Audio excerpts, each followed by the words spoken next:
May pahimangno ang Department of Industry kung DTI sa mga negosyante nga sundon lang ang suggested retail price kung SRP. Nayang report ni Alan Domingo. Naabtan namo si Roding de la Calzada nga may palit og bugas. Nahingang siya sa presyo tungod kay dako man ang aumento ni ini. Sama na lang sa ganador nga niabot og 70 pesos ang kilo. Apan kung sinako, medyo makabarato tungod kay 3,200 pesos raman ang sako. Busa, namili siya og mas ubos nga presyo sa tag 54 pesos nga lahi nga variety sa bugas diin nagkapalit siya og 7 ka kilo. Mahal man ang presyo apan gikinahanglan nga mukaon busa magpailin-ilin aron maigo ang budget. Mahal barato. Mahal. Pero mahal. Awa man tay mahimo. Kaon man ta. Kaon man ta di. Palit gyud ta bisag mahal.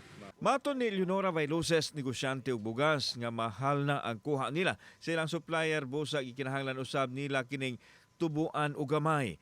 Ingon usab nini ang gipadayag ni Erwin Gukong tungod usab sa nihit nga supply sa bugas. Ang kinabaratuhan nga presyo gikan sa 52, 54, 55 hangtod na sa 60 pesos ang matag kilo depende sa variety. Keeps on going up. I do not know where to go down. Hapit man every day. Kung basihan yun mong sa una yun ang tagaron, ang gisakas bugas mga 12 Gs na. mga G's. 12 Gs.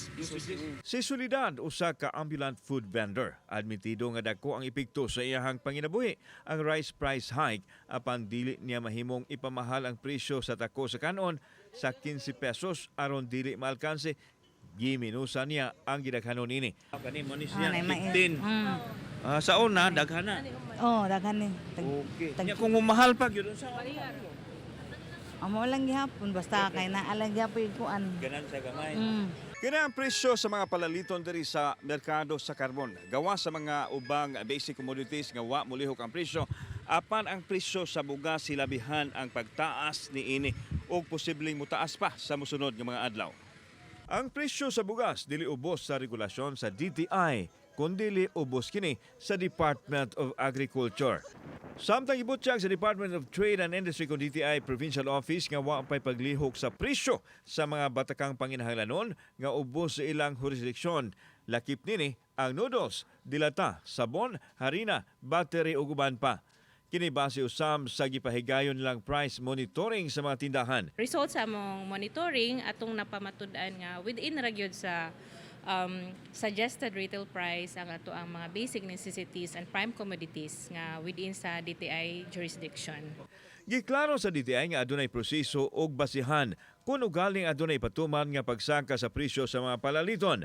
Kadto mga negosyante nga mosupak og mopamahal gyud sa presyo nga walay pagtugot sa DTI, sila ang mag-atubang og kaso. Gawa sa price hike, gimonitor usam sa kabhanan ang posibleng hoarding sa ubang magpahimulos sa higayon. Among ma-assure diri sa DTI nga enough ang ato ang supply og walay price increase.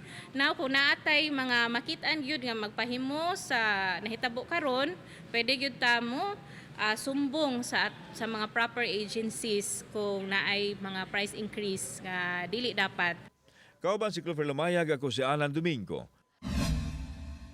Balitang Bisdak.